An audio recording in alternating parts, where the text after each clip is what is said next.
उज्झाया साहु पंच परमेथि ते विहु चिट्ठहियादे तम आदाव में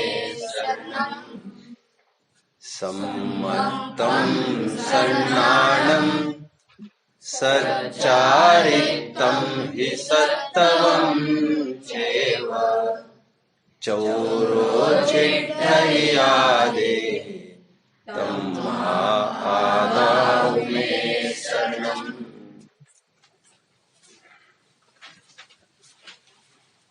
झुक झुक कर सीधा खड़ा हुआ, अब फिर झुकने का शौक नहीं। अपने ही हाथों से रचा स्वयं, तुमसे मिटने का खौफ नहीं। हालातों की भट्टी में तुम मुझे जब जब भी झोंकोगे, तब तपकर सोना बनूंगा मैं। तुम मुझे कब तक रोकोगे? मोक्षार्थियों, हरिवंश राय बच्चन के ये वचन मेरे रगों में साहस भर देते हैं। सत्यनिष्ठ होने की मुझे निरंतर प्रेरणा करते रहते हैं। वृक्ष हो भले खड़े, हो घने, हो बड़े, एक पत्र की छाव भी तू मांग मत, मांग मत, मांग मत। अग्निपथ, अग्निपथ, अग्निपथ। हरिवंश राय बच्चन के ही ये भी वचन मेरे धमनियों के खून को दुगुनी रफ्तार से स्टिमुलेट करते हैं, जो मुझे प्रेरित करते हैं न्यायात पतः प्रविचलंती पदम न धीरा। धीर लोग सत्य मार्ग से कभी भी डिगते नहीं है। मैं तूफानों में चलने का आदी हूं, तुम मेरी मंजिल आसान मत करो। गोपाल दास जी नीरज, जो वर्तमान के कवि है, उनके ये वचन जब जब भी मेरे कान पर पड़ते हैं, मेरा सीना चौड़ा हो जाता है। क्या हार में, क्या जीत में, किंचित नहीं भयभीत में। कर्तव्य पथ पर जो भी मिला, यह भी सही, वह भी सही। वरदान नहीं मांगूंगा, चाहे जो कुछ हो, मैं हार नहीं मानूंगा। इन वचनों को वाजपेयी जी पार्लियामेंट हाउस में कई दफे बोलते थे। ये वचन आज भी मुझे एक संबल देते हैं और मुझे मोटिवेट करते हैं अंदर से। मोक्षार्थियों, तुम्हारा हमारा सबका दायित्व कर्तव्य है कि हम सत्यनिष्ठ बने रहे, और उस सत्य के लिए बात को जरा कोई पूरी करेगा। नौबत पड़ेगी तो हम प्राणों की भी आहुति कर देंगे, बट सिद्धांतों की रक्षा हर हाल में करेंगे, हर हाल में करेंगे। चाहे हमारे साथ परिस्थिति, प्रकृति कैसी भी परीक्षा ले ले, हजारों टुकड़े कर दे, वो हमें डिगा नहीं पाएगी और हम सन्मार्ग पर बने रहेंगे। यह कर्तव्य किसका है बच्चों? सन्मार्ग को सुरक्षित रखना। ये किसी की बपोती तो नहीं है कि पंडित जी इसको संभालते रहे। कोई ठेकेदार तो हुआ नहीं करते। ये समाज में, समाज के कोई ठेकेदार विशेष तो हुआ नहीं करते इसके लिए। ये तुम्हारा हमारा अपना सबका दायित्व है। किसी भी क्लास का हो, हमारे घर में खाने के लिए दाना भी नहीं हो, उससे कोई फर्क नहीं पड़ता। यह अमीरों का शौक नहीं है, यह सबकी अपनी नीड है। और तुम्हारे हमारे सबके सामूहिक और सम्मिलित प्रयासों से ही यह सन्मार्ग टिका रहा है और टिका रहेगा। मोक्षार्थियों, इतिहास के जब पन्ने हम पलटते हैं तब हम यह पाएंगे 400 BC, ईसा पूर्व 400 वर्ष, ग्रीस में एथेंस शहर में सोक्रेटिस नाम के एक दार्शनिक साहित्यिक को जहर देकर मारने की भरसक कोशिश की गई। मारने वालों को, सोक्रेटिस को फिजिकली मारने में सफलता भले ही मिली होगी, लेकिन सोक्रेटिस आज भी वातावरण के कण कण में जिंदा है। आज से ठीक 2026 वर्ष पूर्व यरूशलेम में जीसस क्राइस्ट को बीच चौराहे पर एक क्रॉस पर क्रूसीफाई किया गया। जीसस को मारने की कोशिश की गई होगी, लेकिन सिद्धांतों के बल पर वे आज भी जिंदा है। 3री सदी में इटली के एक रोमन पादरी को, सेंट वैलेंटाइन को, पादरी मतलब समझते हो ना, पोप फादर को, धर्मगुरु ईसाइयों के, उन्हें जलाकर मार दिया गया। वैलेंटाइंस डे मनाते हैं ना हम, उनको जलाकर मार दिया गया।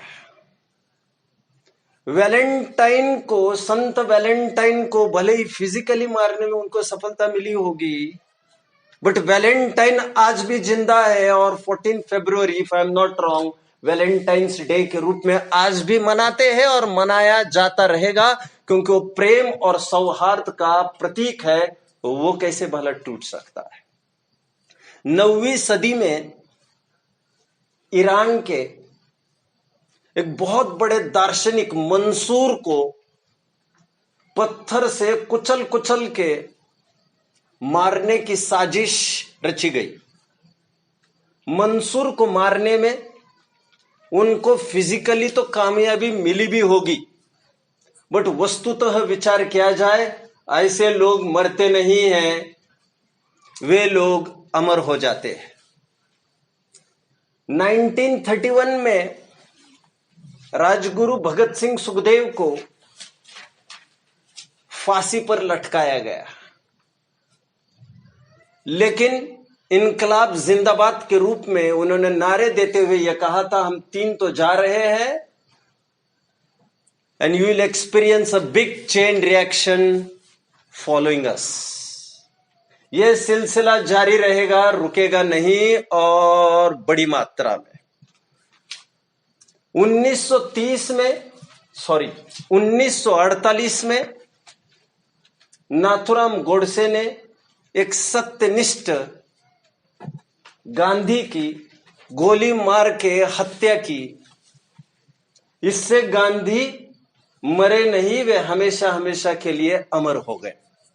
1968 में किंग मार्टिन लूथर को, जो विशेष क्रांतिकारी सोशल रिफॉर्मर यूएस के रहे हैं, उनको गोलियां दागी गई उन पर, लेकिन आज भी वे जिंदा है। निष्कर्ष इतना ही है बच्चों, साच को आज आती नहीं है। सत्य न झुकता है और ना ही टूटता है, और यह सत्य की रक्षा करना तुम्हारा हमारा सबका कर्तव्य है। समाज में समय समय पर कुछ कुछ विकृतियां आ जाती है। टोडरमल जी कहते हैं, ज्ञानी उन विकृतियों को चलने देंगे नहीं। ये तुम्हारा हमारा काम है कि इन विकृतियों को चलने ना दे। अपने मूल विषय की तरफ बढ़ने के पूर्व, आज के विषय के नायक का परिचय कराने के पूर्व, मैं कुछ और क्रांतिकारी आपको एक आध दो घटनाएं बता ही देता हूं। एक टाइम था मोक्षार्थियों, जब दलितों को, हरिजनों को, महार लोगों को, महार कितने जन समझते? महार महाराष्ट्र के लोग अच्छे से समझते होंगे, क्योंकि ये ट्राइब कैटेगरी यहीं पर पाई जाती है। अच्छा, मैं हिस्ट्री का कोई एक्सपर्ट नहीं हूं, हिस्ट्री में मैं कहीं भी गलत हो सकता हूं। मैं मुद्दे की बात कहूंगा, उसमें मैं चूक नहीं करूंगा। ये तारीखवार जो मैं कह रहा हूं वो आपको कंफर्म कर लेना चाहिए। एक टाइम था, एक दौर था, जब सभी जन आमतौर पर पानी पी सकते थे, सवर्ण लोग किसी भी तालाब के, बट महार लोगों को, दलितों को यह अलाउड नहीं था। दलित्स प्रोहिबिटेड थे। पानी जिस पर सबका अधिकार है उनसे भी वंचित रखा जाता था। मतलब प्यास से मर जाए कोई दलित, फिर भी वह हाथ नहीं लगा सकता था पानी को। फलस्वरूप, जरा मुझे कोई बताएगा, बाबा साहेब अंबेडकर ने एक बहुत बड़ा जन सैलाब लेकर वे कहां पर चल दिए बच्चों? कोई बताएगा? उस तालाब की ओर चल दिए। मैं तालाब का नाम भूल रहा हूं एक्चुअली, अभी तक मेरे स्मरण में था। हा, मजा आ गया, मजा आ गया, शाबाश माय डियर। स्कूल में है आपको? अरे फिर क्या बड़े, ठीक है। चौदार तळ्याचे पाणी, तालाब। अभी ये तो हिंदी में तो चौदार तो क्या वर्ड बनेगा, ये तो मराठी वर्ड है, मतलब टेस्टी इन शॉर्ट। वहां पर पूरी रैली कर गए अंबेडकर, और वहां पर उन्होंने सरेआम हजारों की भीड़ में उस पानी को छूकर सबने उसका पानी लेकर पीना चालू किया, और वह आज तक चलता रहा। डिस्क्रिमिनेशन को तहस नहस कर दिया। अभी तक का विषय कितने जन मुझे समझ रहे? हिस्टोरिकल डाटा बाद में नोट करते रहना, ये छंद सूक्तियां बाद में नोट करते रहना, वो कोई बड़ा इश्यू नहीं है। बट थीम कितने जन समझ रहे हैं? I am interested to know. मुझे कहना इतना ही है कि सत्य की रक्षा के लिए चाहे जिस कीमत पर, we need to undergo any sort of pain, उसकी रक्षा करने के लिए, उस सत्य की। 30 मार्च 1927 के दिन अंबेडकर ने यह क्रांति की और एक समान अधिकार का रूल स्थापित हुआ हियर आफ्टर। इसके पहले सबकी मान्यता भी नहीं थी कि दलितों को वोट करना चाहिए, और इससे एक लाभ हो गया, दलित भी वोट करने के अधिकारी है, यह स्थापित हो गया। क्रांति, एक आदमी ने क्रांति की बच्चों। यह मत बोलना कि एक आदमी क्या कर सकता है। मैंने आपको पहले भी कभी कहा था, मत सोचो एक पत्थर से, क्या मत सोचो मैं अकेला उस नभोमंडल को कैसे फोड़ सकता हूं, एक पत्थर तो तबीयत से उछालो यार। मैं शब्द यह वह कह रहा हूंगा, लेकिन अर्थ कितने जन समझ रहे हैं मेरे? बहुत अच्छा, बहुत अच्छा। अब जानते, एक टाइम ऐसा रहा 1930s में, जब नमक पर भी हमें टैक्स भरना पड़ता था। भारतीयों को ना इजाजत थी नमक बनाने की, और नमक जो अंग्रेजों ने बनाया है वो टैक्स सहित लिया जाता था। लगभग 8.5% टैक्स ब्रिटिश गवर्नमेंट का हमारे नमक से जाता था। गांधी जी को यह लगा नमक जैसी सर्वसाधारण जनोपयोगी चीज, उस पर भी टैक्स लगाओगे आप, यह कैसे चलेगा? गांधी जी ने साबरमती आश्रम से लेकर दांडी तक, उसे दांडी मार्च भी कहते हैं, सॉल्ट सत्याग्रह भी कहते हैं, 400 किलोमीटर चलकर, 400 किलोमीटर का फासला चलकर आई थिंक 12 मार्च से लेकर 6 अप्रैल तक 1930 की मैं बात कर रहा हूं। 24 दिन के फासले में 400 किलोमीटर का फासला उन्होंने तय किया। कुल 80 जनों ने, वैसे तो सुनते हैं लाखों लोग बीच में जुड़ते गए, टूटते गए, बट 80 तो उनके साथ इति से लेकर, अथ से लेकर इति तक बने रहे। लॉर्ड एरविन को खुली खुली चुनौती थी ये। दांडी में पहुंचकर समुद्र से पानी निकालकर उसमें से नमक बनाकर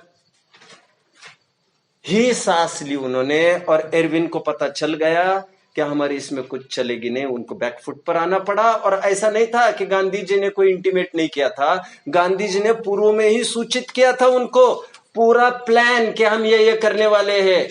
लो रोको तूफान चला रही, हिम्मत होगी तो बीच में रोक कर दिखा देना।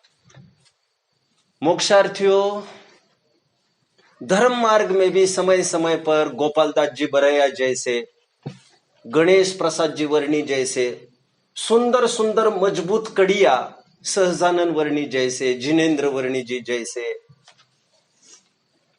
अपने अपने तौर तरीके से, जुगल किशोर मुख्तार जैसे, अपने अपने तौर तरीके से जैन समाज की सुरक्षा में उन्होंने बहुत बड़ा कंट्रीब्यूशन दिया है। लेकिन आज जिस महापुरुष की बात हम करने जा रहे हैं वो कुछ एक अद्भुत घटना की तरफ संकेत करता है, जो अभी अभी के इतिहास में ऐसे कोई प्रसंग हमारे देखने सुनने में नहीं है। मैं बात कर रहा हूं आज किसके बारे में बच्चों? परिवर्तन दिवस किस संबंध में है? गुरुदेव जिसे कहते हैं कांजी स्वामी, उनके जीवन की एक घटना मैं आज आपके साथ साझा करना चाहता हूं। वैसे आपको पता होना चाहिए और कांजी स्वामी के जीवन में क्या क्या अच्छी बातें रही होगी और किन किन को क्या क्या आदर्श लगी होगी, ये मैं लोगों पर ही छोड़ देता हूं। लेकिन पर्सनली मुझे कोई चीज अपील करती है उनके जीवन की, जिसमें मैं भी शिक्षा ले सकूं। और इस संसार में वैसे तो हर एक व्यक्ति से कुछ न कुछ शिक्षा तो ले ही सकते हैं। यदि हम कांजी स्वामी से कुछ शिक्षा ले सकते हैं तो आज का प्रसंग आपके लिए है। आपको पता होना चाहिए 1890 से लेकर 1980 तक का उनका लाइफ स्पैन था। Will you repeat my dear? 1890 से लेकर 1980 तक का उनका लाइफ स्पैन था। माय डियर, कितने साल क्यों सॉरी कितने साल क्यों, मतलब कितनी आयु थी उनकी पूरी आदित्य जी? 90 साल। शाबाश शाबाश शाबाश। आपको मैं पहले ही थोड़ा बता दूं, मोटे मोटे तौर पर ऐसा कुछ योग रहा उनके जीवन का कि उनकी आयु 50-50 श्वेतंबर में और दिगंबर में चली गई। प्रारंभिक 45 साल उनके श्वेतंबर संप्रदाय में चले गए और बचे हुए, अंत भला सो सब भला, बचे हुए 45 साल उनके दिगंबरत्व में, सतपथ में चले गए। मैं थोड़ी सी विक्रम संवत की अपेक्षा भी बात करता रहूंगा यहां पर, आप मुझे थोड़ा सा समझते रहना। गुरुदेव कांजी स्वामी का जन्म श्वेतंबर संप्रदाय में हुआ, जैसा मैं कहता रहा हूं। वे शादी करने की उम्र के पूर्व भी ब्रह्मचर्य की ही उनकी भावना थी और अड़िग रूप से उनके जीवन में ब्रह्मचर्य का पालन देखने में आया। योग्य समय आने पर उन्होंने साधु दीक्षा भी ले ली और वे श्वेतंबर संप्रदाय में कांजी मुनि के रूप में प्रसिद्ध हो गए। वहां का भी आपको पता होना चाहिए, कोहिनूर स्थानकवासी संप्रदाय में उनकी खूब तूती चलती थी, उनका खूब बड़ा प्रभाव था। एक सर्वोपरि आध्यात्मिक प्रवक्ता के रूप में उनकी तरफ देखा जाता था। जब वे साधु बने थे, उनके जीवन में कुछ ऐसे टर्निंग पॉइंट्स आए तो जिसको लेकर वे बार बार संदेहित हो उठते थे श्वेतंबरत्व पर। जैसे आपने कभी सुना होगा, जब हाथी पर शोभा यात्रा होने जा रही थी, सुना है किसी ने? नहीं। हाँ। हाथी पर इसलिए भी मैं चाहता हूं वर्ड टू वर्ड पूरा ही नोट हो, क्योंकि इसके आधार पर आप कभी नाटक कर सकेंगे, स्किट बना सकेंगे, संवाद कर सकेंगे, स्पीचेस दे सकेंगे। तो वे जब हाथी पर चढ़ रहे थे तो चढ़ते चढ़ते सीढ़ियों में उनकी धोती फंस गई और वो फट गई। चित्र भी लगा है, यदि आप देखा होगा यदि, तो वेल एंड गुड। तो उनके मुख से सहज ही निकल आया कि शायद प्रकृति को मंजूर नहीं है मेरा कपड़े पहनकर दीक्षा लेना। मतलब वे कुछ इस प्रकार की सूचना उनको मिल रही थी कि दिगंबरत्व ही सच्चा मार्ग है। जब वे संप्रदाय में भी आए, तब वे जब देखते थे उनके गुरुओं को, जब वे पात्र के बनाने में अपना आधा आधा दिन खपा देते थे। उनके पात्र देखे हैं, टिफिन जैसे पात्र हुआ करते हैं, और वे स्वयं उसको बनाते रहते थे। महाराज लोग ये सब करते थे। तो उनको ये लगता था कि हम दीक्षित हुए हैं, कोई इसके लिए थोड़ी दीक्षित हुए हैं, हम यही आरंभ करते रहेंगे तो गृहस्थों से हम किस प्रकार अलग हो जाएंगे। मुनियों का काम तो ज्ञान और ध्यान ही कहा है, ज्ञान ध्यान तपो रखता कहा गया है। तो जचती नहीं है क्या? तो मतलब उनमें वो बीज पाए जाते थे उस बात के। एक बार की बात है बच्चों, ये टर्निंग पॉइंट है, आज टर्निंग पॉइंट उनके लाइफ का। एक बार जब वे आहार करने के लिए एक स्थानकवासी, ऑफ कोर्स श्रावक के पास गए, नाम था उनका दामोदर सेठ। तो दामोदर सेठ के पास एक समयसार ग्रंथ रखा था जो लाइफ में एक टर्निंग पॉइंट लाने वाला था भी गुरुदेव। तो उन्होंने अनायासी वह ग्रंथ दामोदर सेठ ने गुरुदेव को भेंट किया। ये भेंट किया उनको विक्रम संवत में, आप ये सब लिखते जाएंगे, विक्रम संवत 1978 में भेंट किया। विक्रम संवत से ईस्वी सन कैसे निकालते हैं बच्चों, जरा मुझे कोई बताएगा?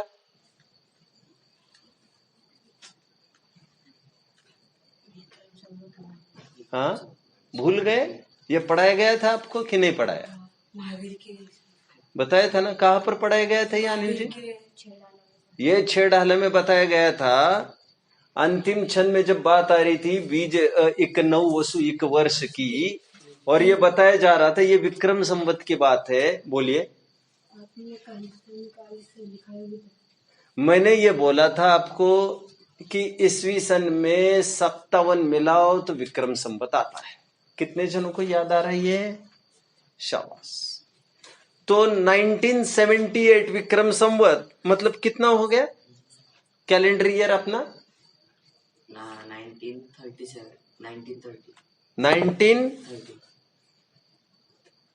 कितने 30 कि 20?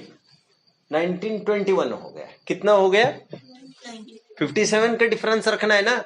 मैं विक्रम संवत में कहता जाऊंगा क्योंकि जितना डिटेल्स है वो विक्रम संवत में है। तो 1978 में, विक्रम संवत 1978 में उनको समयसार मिला। तब से वे उसका मन लगाकर संपूर्ण समर्पण से जितना समय मिलता है वे समयसार का अध्ययन करने लग गए।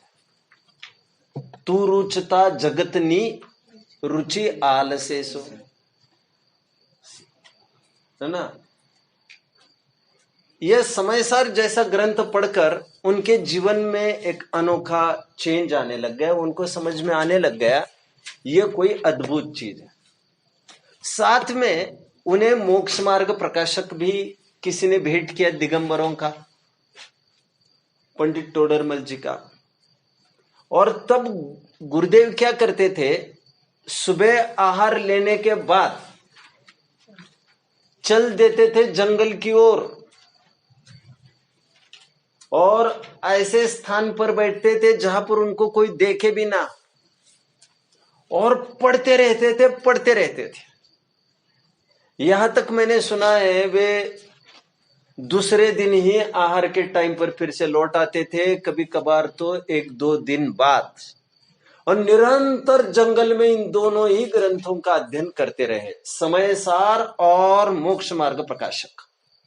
यह गजब के ग्रंथ है बच्चों, गजब के ग्रंथ है, आध्यात्मिक ग्रंथ है। इन्होंने जीवन पलटा कर रख दिया अच्छा अच्छों का, संपूर्ण वैज्ञानिक ये ग्रंथ है। अभी 2 ग्रंथों को पढ़ते पढ़ते कितना टाइम बीत गए उनके, 13 साल बीत गए। कितने? एक तरफ देखो तो थोड़ा आश्चर्य ही लगता है, क्योंकि 13 साल तो बहुत हो गए, अभी तक तो परिवर्तन हो जाना चाहिए था। तो गाड़ी क्यों अटकी पड़ी थी अभी तक? क्योंकि समझने वाले को तो इशारा काफी है। 2-3 साल काफी थे। ग्रंथ, दोनों ग्रंथों को शांति से पढ़े। साधु जीव, साधु को कोई आराम भी नहीं है, कोई काम नहीं है दूसरे, वो रात दिन इसे पढ़ता रहे। यदि ग्रंथों को रात को गौन करो, अभी मैं तो बोलने की बात कह रहा हूं, यदि पढ़े तो 2-3 साल में बहुत अच्छे से दोनों ग्रंथों का अध्ययन हो सकता है। 13 साल उसी का अध्ययन करते रहे, उसी को पीते रहे, सभाओं में भी उसी की चर्चा करते रहे। टाइम इसीलिए बीतता रहा क्योंकि वे चाहते थे कि मेरे साथ जितने अनुयायी है मेरे, तब वे अपने अपने पीक पर थे बच्चों, प्रसिद्धि के। वे ये चाहते थे मेरे जितने भी फॉलोअर्स है मैं उनको मनाऊं, मैं उनको राजी करूं, और फिर राजी करके एक साथ सभी जन दिगंबरत्व में दीक्षा ले लेंगे। लेकिन उनके अनुयायी उनको समय समय पर झांसा दे जाते थे। कभी वे कहते थे 1-2 साल रुको, जिस लड़के को शादी नहीं करनी है लड़की से, तो प्रेम चलता रहता है और झांसा देता रहता है, हा या ना? गुरुदेव ने एक दिन ये सोचा, अरे यार ये तो कोई आने वाले नहीं हमारे साथ, उड़ने दे तू परिंदों को इन आजाद फिजाओं में, जो तेरे होंगे वे जरूर लौट कर आएंगे। ये बशीर भद्र का शायद ये बहुत गजब का शेर है, जो ये कहता है हमारे हैं सो जाते नहीं है, और जो जाते हैं सो हमारे हैं। कितने जन मुझे फॉलो कर रहे बच्चों? कितने जन फॉलो कर रहे? यदि ये सच्चे हमारे होंगे तो आएंगे ना हमारे पीछे पीछे, और यदि आना नहीं होगा तो ये हमारे वैसे भी नहीं थे, इनके पीछे समय गंवाना समझदारी तो नहीं है। ले दौलत प्राण प्रिया मोक्ष जा पाओगे नहीं, यदि एकाकी चल पड़ोगे नहीं तो यही खड़े रह जाओगे। डॉक्टर साहब की बहुत सुंदर पंक्तियां इस प्रसंग में बड़ी मार्मिक है। बोले, अभी तक का पूरा लिख लिया है आपने?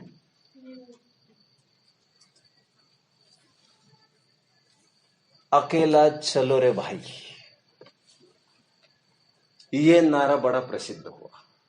रविंद्रनाथ टैगोर की भाषा में वॉक अलोन मोस्ट फॉर्चुनेट, वे तो मोस्ट अनफॉर्चुनेट लिखते हैं, मैं कहूंगा मोस्ट फॉर्चुनेट वॉक अलोन। क्या है, मैं हमेशा कहता हूं, चले थे अकेले जानिबे मंजिल मगर लोग जुड़ते गए और कारवां बनता गया। जब भी मार्ग प्रारंभ होता है आपको अकेले से ही करना पड़ता है। आप ये सोचेंगे 4 बजे सबको उठाया जाए साहब, तो फिर मैं भी उठूंगा। स्मार्ट बच्चे इक्के दुक्के हुआ करते। और सुन ले, सब एक साथ उठेंगे तो तेरा भी माथा खाएंगे, तू भी नहीं पढ़ पाएगा। But they while their friends slept were toiling upwards in the night। अकेले से कोई भी काम चालू करना पड़ता है, यह नहीं देखना पड़ता है पीछे मुड़कर कि मेरे साथ कौन कौन आ रहा है। रविंद्रनाथ टैगोर की गीतांजलि के और कुछ वचन मुझे याद आ रहे। रे पथिक तू तो बढ़ता चल, तेरी पुकार सुनकर यदि कोई नहीं आए तो तू पुकारता चल। रे पथिक तू तो बढ़ता चल, यदि इन कांटों से तेरे पैर लुहान हो जाए तब भी हे पथिक तू तो चलता चल। यदि घनघोर अंधकार छा जाए तो हे पथिक इन नसों की ही मशाले बनाकर पथिक तू तो चलता चल, तू तो चलता चल। गुरुदेव ने ये तय किया विक्रम संवत 1991। ध्यान रखना बच्चा, अभी जो कह रहा हूं 1991 विक्रम संवत, महावीर जयंती का पहला दिन, चैत्र शुक्ल त्रयोदशी का अ डे बिफोर, यस्टरडे उसका लास्ट डे। वो कौन सा? चैत्र शुक्ल 12 के दिन वे बड़े असहज हो गए। धीमी धीमी प्रक्रिया चलती आ रही थी। मुझे छूटना है, मुझे मुक्त होना है, मुझे पूर्व प्रयोगात कल की भाषा, और मुझे बस निकलना है और अब ये मेरा ही मार्ग है। और ध्यान रखना बच्चों, जब भी आप सच्चे मार्ग पर बढ़ोगे उस मार्ग पर आप अकेले ही रहोगे, आपका कोई साथी आपको मिलेगा नहीं।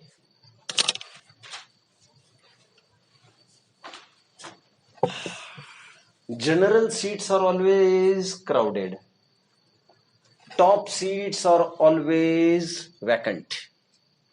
राजा एक ही होता है, शेर अकेला ही भ्रमण करता है, झुंड में बंदर रहते हैं। कितने जन मुझे फॉलो कर रहे हैं? रात भर जगते रहे, उनकी आंख भी नहीं लगी और उन्होंने सोचा मौका अच्छा है, द्रव्य क्षेत्र काल भाव की सन्निधि मिल चुकी है, सभी समवाय मिले हैं और मुझे अभी काम कर लेना चाहिए। लोहा गर्म है और मुझे हथौड़ा मारना चाहिए। कल महावीर जयंती है, चैत्र शुक्ल त्रयोदशी है कल, विक्रम संवत 1991। और कल यहां पर जो पार्श्वनाथ भगवान का फोटो रखा है उन्हीं के सामने मैं इस मुंह पट्टी को हटा दूंगा, फेंक दूंगा और स्वयं को अव्रति श्रावक दिगंबर घोषित करूंगा। ले दौलत प्राण प्रिया मोक्ष जा पाओगे नहीं, यदि एकाकी चल पड़ोगे नहीं तो यही खड़े रह जाओगे। मेरे जीवन में ऐसे कई प्रसंग आए बच्चों, कई प्रसंग आए। मुक्ति की मम्मी यही बैठी है, उनको पूछना हो तो उनको भी पूछिए।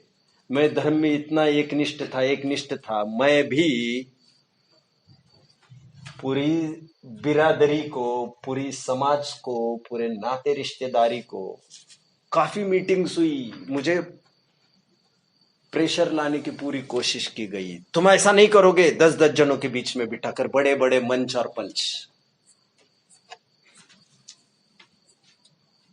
लेकिन तब मैं तो, मेरा मूड ये था भैया अपना तो एक ही मंच है और एक ही पंच है अपना, तो उसके अलावा तो अपना कोई मालिक नहीं आगे। कौन मालिक है अपना? वीतरागी भगवान। उसके अलावा अपन कुछ नहीं देख सकते। ये मूड में था। एक टाइम आया बच्चों जब मैं मेरे माता पिता को भी छोड़ने को तैयार हो गया, उनको फोन पर भी मैंने इस बात को धमकाया उनको। एक टाइम आया जब मुक्ति की मम्मी यहीं पर बैठी है, उनको भी छोड़ने की बात हो गई और लगभग हो भी गया था, ऐसा लगभग हो भी गया था। 1 साल हम एक दूसरों से दूर रहे, लेकिन मैंने कहा था मैं पीछे मुड़कर देखूंगा नहीं। मैंने पत्थर पर लकीर खींच ली है, सो खींच ली है। कोई दुनिया की ताकत मुझे रोक सके तो यहां से रोक कर हटा कर देखा है। जज्बा होता है, एक जुनून होता है, जुनून। वो सब कुछ नहीं देखता। मैं भी सब इन बातों से गुजरा हूं, इसलिए गुरुदेव का ये प्रसंग मेरे लिए बड़ा प्रेरक है, बड़ा सुनहरा अवसर है। एनीवे, जो इसकी मस्ती जानता है वो समझ सकता है। नेक्स्ट डे गुरुदेव ने ऐसा ही किया। पहले गुरुदेव को बहुत लगा मैं इनको समझाऊं, ये भी अपने साथ हो लेंगे, लेकिन उनको लगा मैं इनको समझाने जाऊंगा तो फिर बात वही कड़ी हो जाएगी, कहीं यही मुझे बहकाने ना लग जाए, और फिर वही बात ढक के 3-5 जैसे आज तक होता रहा है वैसा होता रहेगा। दूसरे दिन सुबह उठते ही उन्होंने घोषित कर दिया। ये जैसे उन्होंने घोषित किया, जिस प्रकार पेट्रोलियम के पदार्थ से आग सब जगह फैलकर त्राही त्राही मचने लगती है, उसी प्रकार सभी कोनों में सर्वत्र यह बात फैल गई कि सर्वोपरि संत शीर्ष जो आज श्वेतांबर साधुओं में माने जाते हैं, एपेक्स पर बैठे हैं, उन्होंने श्वेतांबरत्व का त्याग किया है। जैसे ही गांव गांव नगर नगर में यह खबर पहुंच गई, वैसे ही लोग इकट्ठा होने लग गए। जब हजारों की तादाद में लोग इकट्ठा होने लग गए और उनको घेरने लग गए, समाज के बड़े बड़े ठेकेदार भी आए और हर प्रकार से उनको कोई समझाने, कोई बहलाने, कोई फुसलाने, कोई धमकाने, साम से, कोई दाम से, कोई दंड से, कोई भेद से, कोई सीधी उंगली से, कोई टेढ़ी उंगली से, कोई हुक से, कोई क्रुक से, चाहे जिस प्रकार से उनको मनाने लग गए। पहले प्रेम से मनाया, मनाकर उनको कहा ये नहीं, ऐसा नहीं चलेगा, वैसा नहीं चलेगा, तो वो है तो कहा नहीं भैया, मैं तो, मेरा तो तय हो गया है, यही निश्चित है। मैं उनके वचन भी डायरेक्ट आज पढ़ के दिखाऊंगा, 2-3 डायलॉग्स, उनके वचनों को डायरेक्ट वही से सुन लीजिए आप, तो मजा आएगा। वैसे मैं पहले बोल देता हूं, किसने कहा, फिर मुद्रा बदलकर तुरंत लोगों को ख्याल में आए ये वैसे मानने वाले नहीं है, तो किन्होंने धमकाना चालू किया और कहा इसका परिणाम क्या होगा, इसकी कल्पना आपने नहीं की होगी। तो गुरुदेव ने कहा इसका परिणाम क्या होगा हम जानते हैं, वो भवांतरों का अभाव हो जाएगा। और जिन परिणामों की आप बात कर रहे हो, तो एक जन ने कहा भव भवांतरों की छोड़ो, इस भव में रोटी खाएंगे तभी तो टिकेंगे। तो उन्होंने कहा कम से कम आप तो हमें ऐसा मत कहो, क्योंकि आप तो जानते हो हम बहुत अच्छे घर से आए हैं जहां पर रोटियों के कोई लाले नहीं पड़े थे। पुण्य होगा तो रोटियां पीछे पीछे दौड़ेगी, रोटियों के लिए हमने घर नहीं छोड़ा था। यह काम होकर रहेगा। लोगों ने बार बार पूछा क्या आप, फिर किसी ने यह कहा ठीक है ठीक है, कोई बात नहीं, अपने दिगंबर तो अंगीकार क्या चलेगा, हमें चलेगा, हम एक्सेप्ट करते हैं आपको फिर भी, लेकिन आप हमारे साथ बने रहो, मुंह पट्टी ना छोड़ो। उन्होंने कहा जब इतने सारे वस्त्र रख ही चुके हैं आप, 14 उपकरण मानते ना वे, जब इतने सारे वस्त्र रख ही चुके हैं तो इतना सा वस्त्र और रख लीजिए। तो उन्होंने कहा नहीं, ये छोटा सा वस्त्र नहीं है, ये ग्रहित मिथ्यात्व का प्रतीक है, और जब तक ये बना रहेगा तब तक सच्चा जैनत्व कभी प्रकट होगा नहीं। तो क्या आप आपके मार्ग पर आपका निर्णय तय है, क्या आप अड़िग हो? और उनके अंतिम वर्ड्स थे अड़िग अड़िग अड़िग। यह आज का दिन था, परिवर्तन दिवस। मैं कुछ डायलॉग्स पढ़ के दिखाता हूं, फिर मैं इनकी कुछ बातें भी बताऊंगा आपको, इनके जीवन की कुछ प्रेरक बातें भी बताऊंगा। ये अपने लाइब्रेरी में आप कुछ भी कहो होगी, है? हाँ। है, आप कुछ भी कहो। Oh sorry, I have missed it.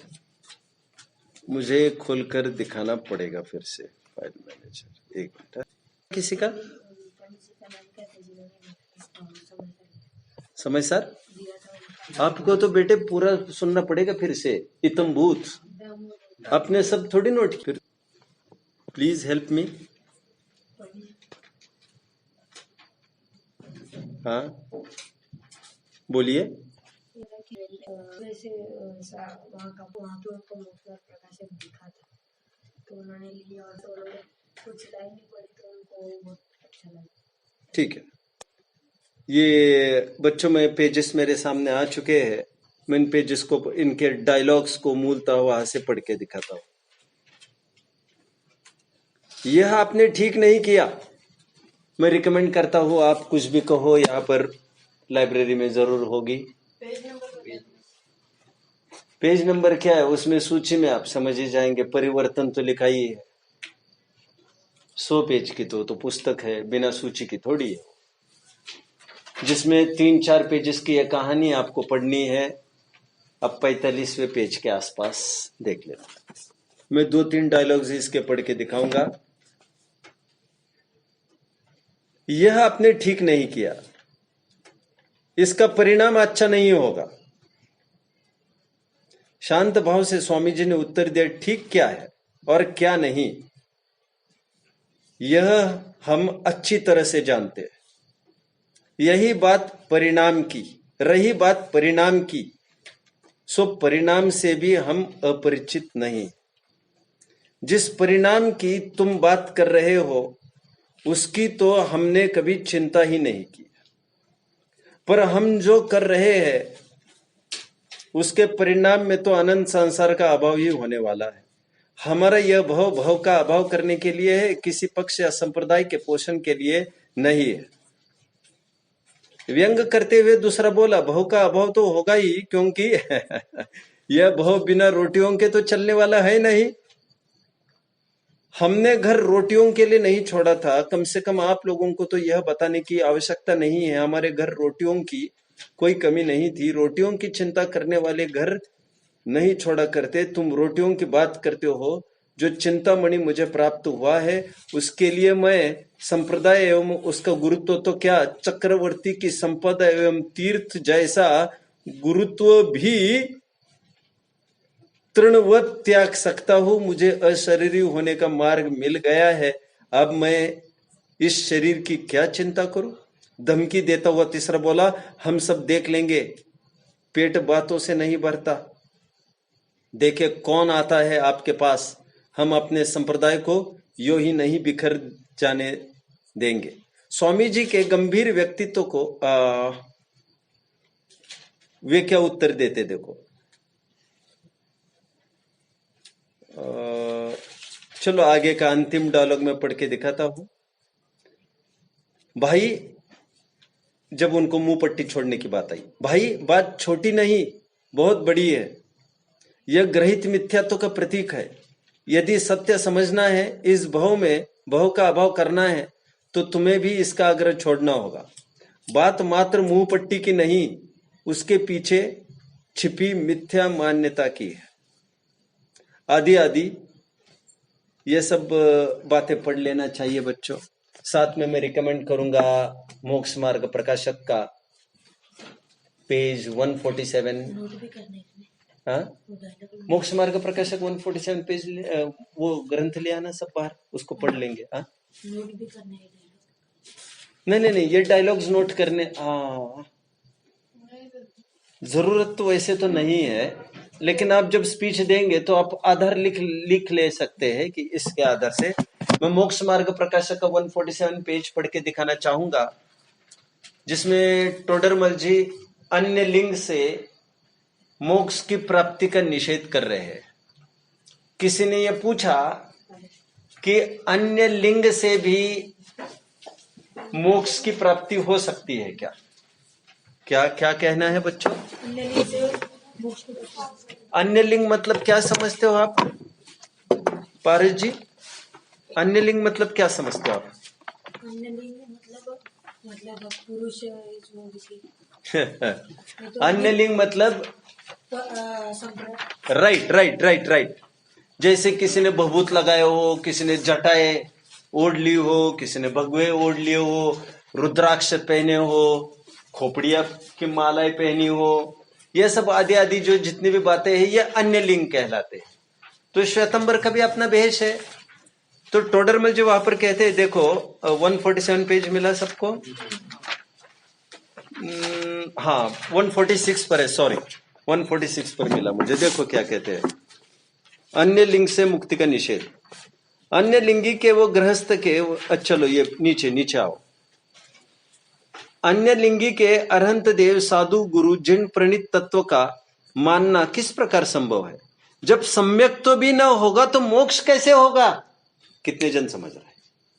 अन्य लिंग में कोई ये सोच सकता है कि कोई साधु है अन्य मत वाला, वो जैन दर्शन पढ़ने लग जाए तो उसको मोक्ष हो सकता है क्या? टोडरमल जी लिख रहे, भैया सम्यक तो भी नहीं हो सकता, उसको मोक्ष कैसे होगा? जनरली लोग ये समझते हैं मुनि नहीं हुए हैं वे, लेकिन उनको सम्यक तो हो सकता है। अभी क्या आधार दे रहे देखो टोडरमल जी, यदि कहोगे अंतरंग में श्रद्धा न होने से उनके सम्यक तो होता है, सो विपरीत लिंग धारक की प्रशंसा अधिक करने पर भी सम्यक तो का अतिचार कहा है, तो सच्चा श्रद्धा न होने के पश्चात आप विपरीत लिंग का धारक कैसे रहेगा? कितने जन तर्क समझ रहे हैं? अभी थोड़ा भारी इसलिए है ये, सम्यक दर्शन के अतिचार कहे बच्चों, अतिचार क्या आप समझ जाएंगे तो। सम्यक दर्शन के 8 गुण कहे हैं, 8 लक्षण, 8 अंग कहे हैं, निशंकित, निकांक्षित, निर्विचिकित्सा, अमूढ़ दृष्टि, वात्सल्य आदि। ये 8 अंग कहे, उसके विपरीत दोष कहे, शंका, कांक्षा, विचिकित्सा आदि। तो उसमें यह लिखा है अन्य दृष्टि प्रशंसा संस्तव, ऐसा तत्व और सूत्र में शब्द आया है। अन्य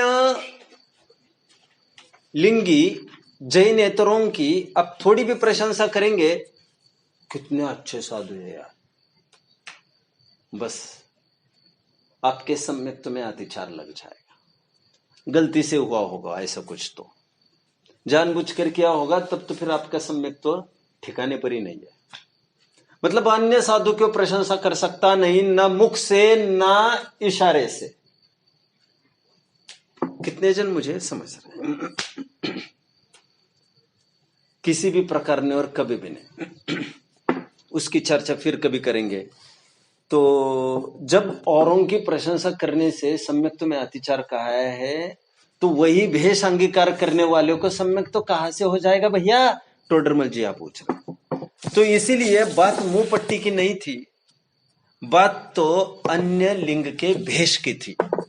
तो उसमें तो कुछ हो नहीं सकता था। और आज के दिन गुरुदेव ने परिवर्तन किया था और ये परिवर्तन दिवस के रूप में प्रसिद्ध हुआ। अभी मेरे पास अल्प सा समय बचा है, इस समय में मैं कुछ कुल अच्छा आज लेट चालू हुआ है, तभी तो ऐसा मिसमैच दिखा रहा है। तो किस प्रकार गुरुदेव का दिगंबरत्व में आना दिगंबरों के लिए वरदान बन गया, उसकी थोड़ी सी झलक मैं आपको दिखा देता हूँ। आप कुछ कहना चाहते हैं?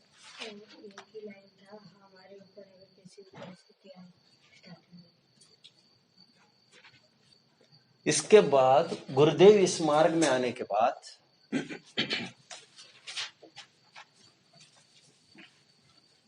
45 वर्ष तक, 45 वर्ष में से बहुभाग उनका टाइम भी जब यहां पर आए वे, प्रारंभिक समय काफी प्रतिकूलताओं में रहा। एक स्थान पर वे रहते थे, आपने देखा होगा वो घर भी स्टार ऑफ इंडिया। प्रारंभ में वहां पर रहे, पहले कोई प्रवचन होते होंगे, ऐसा नहीं था। मैं तो फास्ट फॉरवर्ड करके मुद्दे की बात कहूंगा बच्चों। जगह जगह समय सार का इतना प्रचार हुआ, इतना प्रचार हुआ, इतना प्रचार हुआ कि विरोधकों के नाक में दम पैदा हो गई। हजारों की तादाद में इंदौर में रैलीज निकली एंटी गुरुदेव की। ये अपना अपना मत स्थापित करना चाहते हैं, उनको बैन किया जाए समाज में से। आज भी विकिपीडिया पर टाइप करके देखिए कांजी स्वामी, तो वहां पर आपको लिखा मिलेगा जिन्होंने कांजी पंथ एक नया पंथ चलाया। और आज भी बच्चों मेरे पास ऐसे कोर्ट के भी पेपर्स है, मेरठ के कोर्ट में से आए हुए, कोर्ट ने ये बोला, प्रूव किया कि गुरुदेव जो चला रहे वो दिगंबरों से हटकर एक नया पंथ है, वे दिगंबर नहीं है। इतना तक प्रेशर लाया गया विरोधकों को इतनी मिर्च लगी कि चाहे जिस प्रकार से कोर्ट को मैनेज करके, चाहे जो करके इनका बहिष्कार करे, इनका बहिष्कार करे। गुरुदेव के सामने बात आई कि लोग आपका बहिष्कार करना चाहते हैं।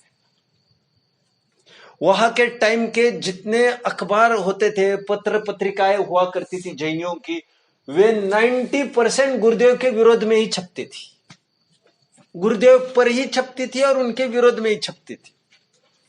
रोज का एक कार्यक्रम हो गया तो उनकी सभा में, पत्रिकाओं में उनका जो विरोध किया गया है वो पढ़ के दिखाया जाता था उनको। तो एक दिन वहां पर लिखा था कि हम गुरुदेव को गैर मुमुक्षु घोषित करना चाहते हैं। तो गुरुदेव बड़े शांत भाव से उत्तेजित हुए बिना, गुजराती लोग वैसे कम ही उत्तेजित होते हैं, थोड़े शांत भाव के रहते हैं, मैंने एक नोट किया। तो उस बड़े शांत भाव से मुस्कुराए और ये बोले मुझे गैर मुमुक्षु सिद्ध करना चाहते। बोले मुझे कौन गैर मुमुक्षु सिद्ध कर सकता है?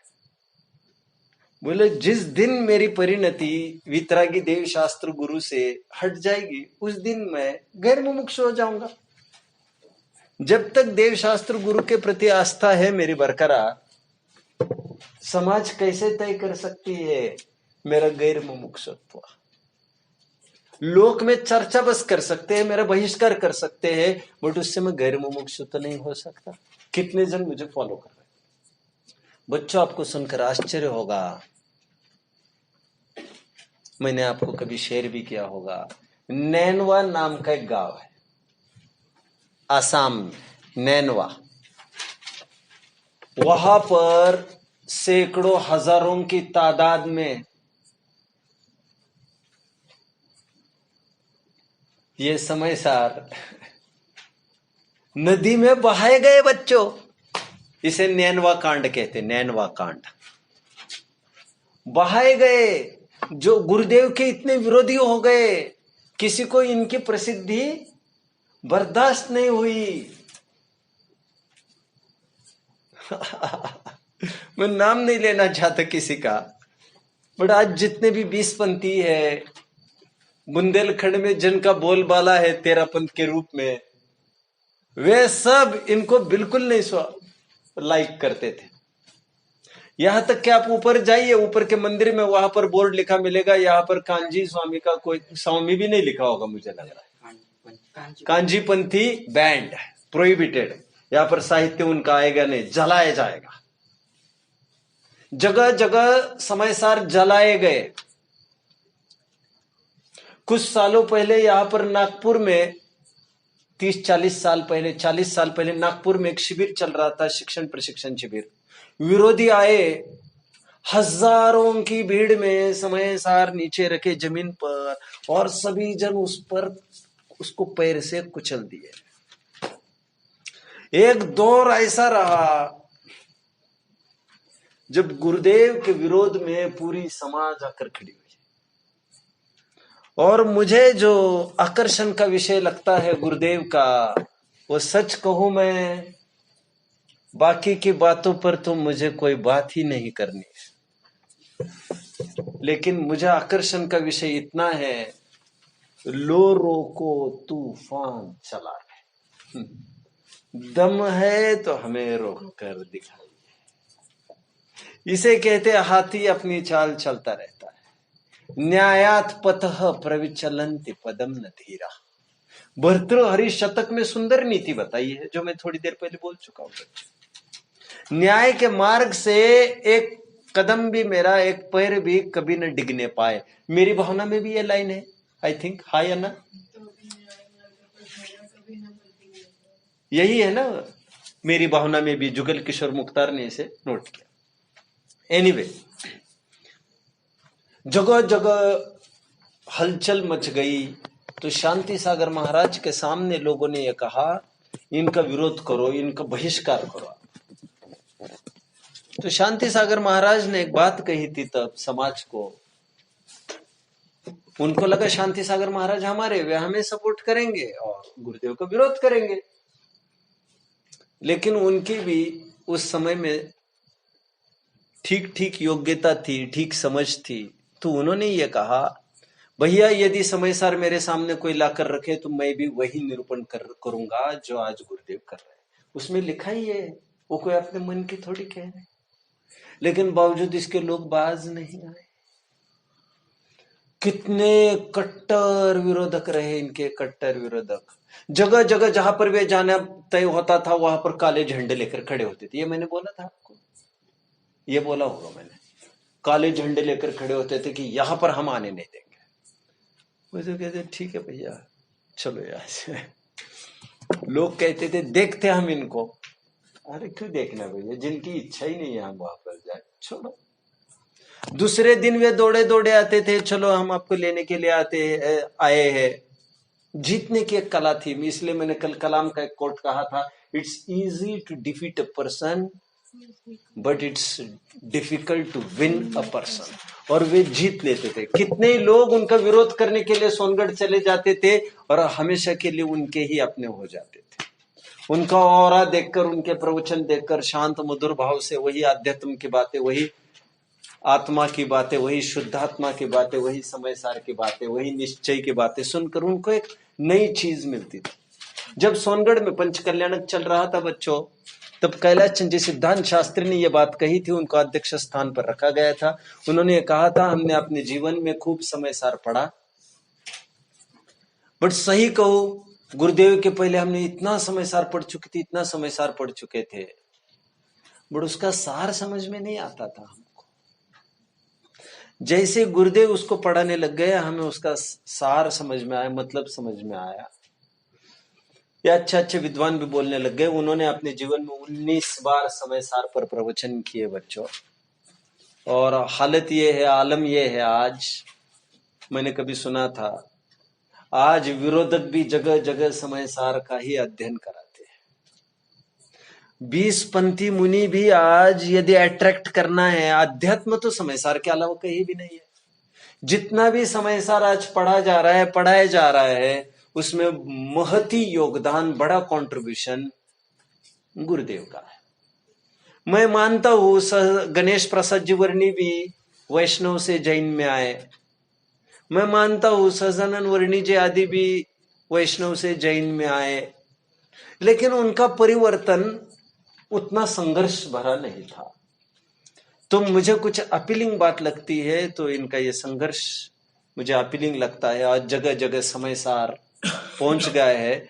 डॉक्टर साहब को, हुकुमचंद जी बहरील को कितने ही मुनि संघों ने इनवाइट कर करके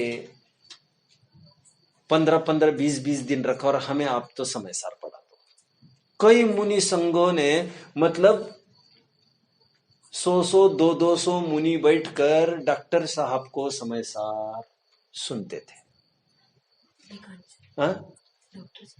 डॉक्टर साहब हुकुमचंद जी बहरील को, मतलब इतना समय सार का प्रचार प्रसार हुआ। और अभी भी मुलुंड में मैं गया था बच्चों, 7-8 जन, 8-10 जन थे, वे पूरा ग्रुप था उनका। और इस बार उनको जाने का योग तो बना नहीं, वे बुलाते रह गए, बट बात बनी नहीं। तो 200 मुनियों को उनको केवल समय सार सुनना था। मुझे याद आता है, एक 25-30 साल पहले भी, 30-40 साल हुए होंगे, 40-50 साल पहले भी, घोड़ नदी में, जहां का मेरा ननिहाल है, मेरे नाना जी सब अकेले ही दिगंबर थे पूरे घोड़ नदी में। मतलब श्वेतंबर से ही दिगंबर कन्वर्ट हुए वे भी इन्हीं की प्रेरणा से। उनसे पूरा श्वेतंबर समाज यहां तक कि मुनियों के संग ने, साधुओं के संग ने चौमासा घोड़ नदी में केवल इसलिए किया कि हमें इन मोहनलाल जी संघवी से समयसार पढ़ने मिलेगा। दिन में पूरी सभा को वे प्रवचन करते थे श्वेतंबर साधु, लेकिन दोपहरी में वे सभी जन नीचे बैठकर मोहनलाल जी संघवी से, जो श्वेतंबर से दिगंबर कन्वर्ट हुए थे, उनसे समयसार आदि पढ़ते थे। मतलब कई जगह देखने में आता। आज भी अर्चना जी है पूना की, वे भी समयसार का खुलकर अध्ययन करती और प्रमोट करती है श्वेतंबर में रहकर। इसलिए कुछ श्वेतंबर लोगों ने उनको बुलाना भी बंद किया है अभी, बट फिर भी कुछ कुछ लोग आज भी डटे हैं। अब ये बात दूसरी है, वे मुंह पट्टी कब उतारेंगे, इसमें तो बड़ा पौरुष चाहिए। ये पौरुष तुम में, हम में, सब में ये बरकरार रहे। सत्य की रक्षा के लिए हम सब कुछ कर गुजरेंगे, ऐसी भावना होनी चाहिए। और सत्य की रक्षा का तात्पर्य सदाचार, संस्कृति और ज्ञान में जो सैद्धांतिक सत्यता है। कितने जन समझ रहे हैं बच्चों मुझे? कोई ये मानता है, कोई वो मानता है। आपको डट कर बोलना चाहिए, भैया ये ऐसा है, हमारे बब्बा दादा ऐसा मानते थे। अरे मानते होंगे बब्बा दादा, लेकिन तुम थोड़ा सोचो शांति से, वस्तु ऐसी नहीं ऐसी है। खैर, थोड़ा कहा बहुत समझना और बड़े लोगों से आदर्श बातें लेते रहना। ओम नमः।